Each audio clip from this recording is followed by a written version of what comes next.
మాట్లాడి ప్రజల్లో ఒక ప్రశాంతమైనటువంటి పల్లెల్లో, గ్రామాల్లో, ఈవెన్ కాలనీలలో ఒక ప్రశాంతమైనటువంటి వాతావరణాన్ని కలిగించాలనేటువంటిది మెయిన్ ఉద్దేశం. దీనికి సంబంధించి మనం చట్టాలు, ఒకవేళ మంచి నడవడిక ఉంటే పోలీసు ఎప్పుడు స్నేహపూర్వకంగానే ఉంటారు.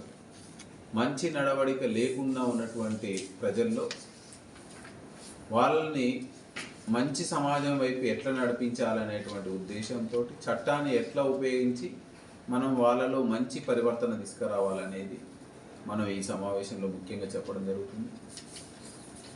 దాంట్లో భాగంగా ఎవరైనా చెడు నడత కలిగినటువంటి వ్యక్తులను గుర్తించి ప్రథమంగా కౌన్సిలింగ్ చేయడం, బైండ్ ఓవర్ చేసుకోవడం,